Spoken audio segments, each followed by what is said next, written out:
This man is the internet's favorite Sigma male businessman, but he's secretly a bad dude. Time to idolize him. But seriously, this story goes hard. We open up in a fancy pants restaurant where wealthy people eat little portions of, whatever that is. Oh, that one's a duck. Cool. This couple orders a swordfish meatloaf before we cut to our titular characters. They hate the place, calling it a chick's restaurant. That's racist. They proceed to engage in a little questionable locker room talk about their coworker, Paul Allen, who's coincidentally sitting over there. Remember that name, by the way. As their dinner concludes, they remark, "Not bad," after the bill comes up to $570. That's at least $1 million in today's money, accounting for inflation, of course. They all place their metal credit cards down, which make a distinctive clickety-clack sound. Goals. Later, the boys skip all the brokies in line and head into a club. As the fellas groove, Bateman, played by Batman, goes to pay for Angry Juice. He tries to pay with some voucher thing, but apparently the place isn't accepting that anymore, so he hands over some cash. As the bartender turns around, Patrick Bateman screams some vile rhetoric at her, even describing in detail how he'd clap her, and not in the fun way. But somehow she didn't seem to hear him at all. He flips his charisma back on and even leaves her with a sly wink. Now, cut to Sigma male time. We're in Patrick's apartment. Classical music is playing. He's in his undies. He stares deeply at his own reflection while sucking in his cheeks, puckering his lips, and taking a morning wee-wee. Based. He proceeds to walk us through his beauty routine. He's very beautiful. While removing his face mask thing, he also explains that he also wears a mask metaphorically, and that though people might sense he's a real, genuine person, deep down, there's no one really there. I don't know what that means, but it's sure to leave a mark on impressionable teenagers 20 years from now. After, Patrick Sigma struts his way into the office. He has his secretary, Jean, make some dinner reservations. Before she departs, he coldly tells her not to wear that outfit again. Looks like she failed the drip check. As a man of culture, Bateman expects her to wear a dress and high heels. Based. Later, Patrick and his fiancée Evelyn are taking a cab ride to the restaurant. Patrick is trying to tune into The Baby's latest album, but Evelyn keeps buzzing in his ear. Suddenly, she starts yapping about wanting a wedding soon. A look of disdain paints over Patrick's face as he declines. He simply doesn't have the time. But that's BS, as Evelyn notes. His father practically owns the company. She also notes that he doesn't even like the job, which leaves me wondering, why doesn't he just quit? Thankfully, Patrick is quick to explain that he just wants to fit in. He then proceeds to flex his jaw muscles on us before we cut. At the restaurant, the couple rendezvous with, some emo kids and a dirtbag named Timothy from work. Whoa, this guy's being a bit too zesty with Bateman's bride-to-be. Patrick notes that they're likely doing a lot more of that behind the scenes, but he doesn't care. Sigma rule number 357, let your girl clap other guys. But here's the thing, Patrick's got his own clapping going on with Courtney, who's together with his dork, Lewis. He's what we call in the business beta male. Pathetic. Everyone starts to make small talk about the social issues of the times, and Bateman starts a sympathetic spiel about ending world hunger, stopping racism, and canceling poorly CGI'd Marvel movies. Now that I can get behind. Timothy responds with a snarky laugh while Lewis praises Patrick's heartfelt and sincere message. Patrick proceeds to look off with a heartless and insincere glare. After, Patrick walks up on this chick and just says hi, and that's all it takes for her to start looking him up and down. Ha, girl trouble? Just walk up to her and say hi, and be Christian Bale. Ha. Suddenly, we cut to Patrick arguing at the dry cleaners. Apparently he spilled some wine on his bedsheets, though I have a feeling it's actually spaghetti juice. Unfortunately for Patrick, the lady doesn't speak English. Bing chilling moment. Then, just as his anger reaches a fever's pitch, a friend pops by. But Patrick is in a hurry. He has to go be handsome somewhere else. Not relatable. That night he takes Courtney out to dinner and picks out exactly what she'll be eating. And they say chivalry is dead. Then, she goes to sleep. Weird. But actually, she's addicted to substances. I'd say don't do that stuff, kids. But then again, I'm pretty sure TikTok is even more addictive and toxic. Society. Now, office time. Lewis admires Patrick's dapper drip, but gets a little too close for comfort. Then, the infamous Paul Allen shows up, casually passing his business card before dipping. Yes, at last we're here. Prepare for the card scene. This prompts Patrick to proudly whip out his own, much to the curiosity of his peers. They're quite impressed. At first, before Patrick can finish rattling off the specs of his card, his baby is usurped. Patrick is stunned as Timothy praises Van Patten's card. How'd a nitwit like you get so tasteful? He says. Meanwhile, Patrick is seething. His fist is balled up near his mouth and his lips are pursed, ready to explode. But it doesn't stop there. Timothy whips out his card, and it's even more immaculate. Impressive. Very nice. Let's see Paul Allen's card. Be careful what you wish for, Bateman. Timothy flashes the card as the camera craftfully zooms in. Look at that subtle off-white coloring, the tasteful thickness of it. Are we still talking about cards? Oh my god.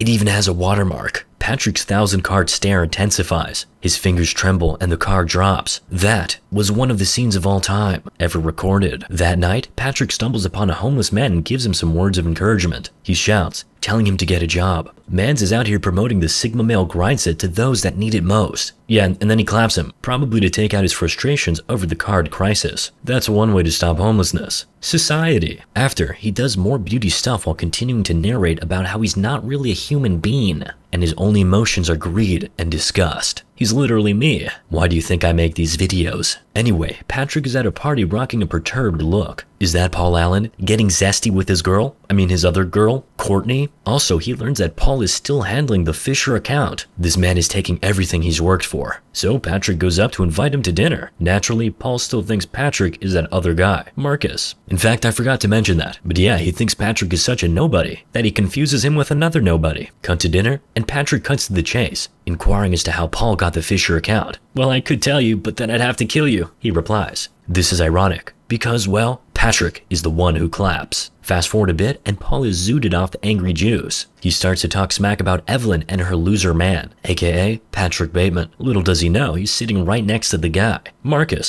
Patrick, lets his face do the talking. Iconic. The date progresses back to Patrick's place where Paul is sitting by some newspapers laid out just under him. Strange. And now Patrick is putting on a raincoat. And what's this? Huey Lewis in the news. What a bop. He proceeds to enthusiastically sing the band's praises before picking up an axe and clapping Paul Allen. He dies due to death. English 100. Now let's not forget the cigar. And the body. Gotta casually carry that out, all whilst maintaining the most pristine Sigma male face. Then he breaks into Paul's place as panic overcomes him, because he just realized Paul's apartment has a pristine view of the park and is clearly more expensive than his. Actual lines from the movie, by the way. Yeah, that's why he's panicked. He packs some luggage, leaves a phony voicemail, and just like that, Paul is off to Paris, supposedly, but not so fast. Soon after, a detective comes by asking, my god, is that Willem Dafoe, aka Green Goblin? Anyway, Patrick is clearly nervous, and something tells me the detective notices. The plot thickens. We cut to the sounds of harrowing screams. Oh, it's just Patrick listening to the sounds of horror movies to fuel his workouts. Kinda based. By the way, don't work out like this. Much too fast. You see, it's imperative you get a nice, deep stretch in the muscle for optimal gains. You're welcome. That night, Patrick picks up a gal. Actually, make that too. Things are quite awkward as he once again narrates about music while setting up a camera. Wonder what that's for. Then he delivers a timeless line to one of the gals. Don't just stare at it, eat it. Of course, referring to the delicious entree of snacks he totally prepared for them, right?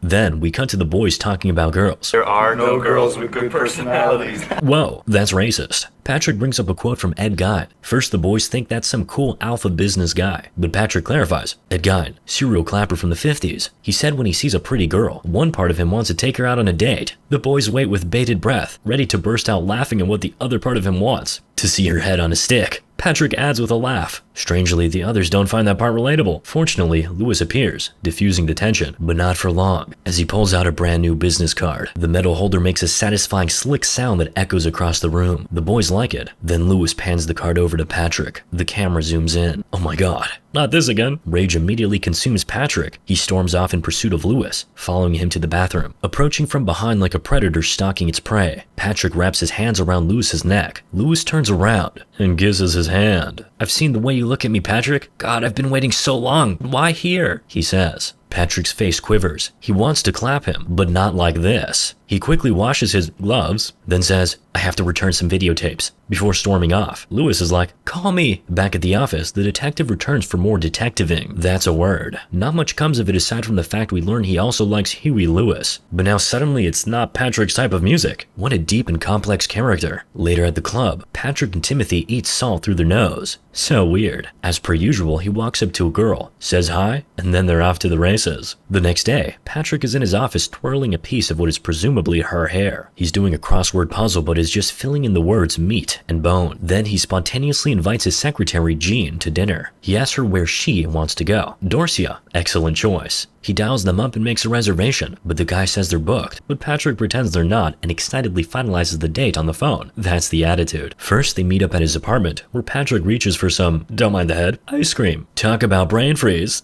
In my life. He hands the cool treat over and she offers him a bite, but he's on a diet. For what? You look great, she says. You can always be thinner. Look better, he retorts. Based. He starts to ask her about life and her future while reaching for odd instruments like duct tape and then a nail gun, which he casually sneaks behind her head.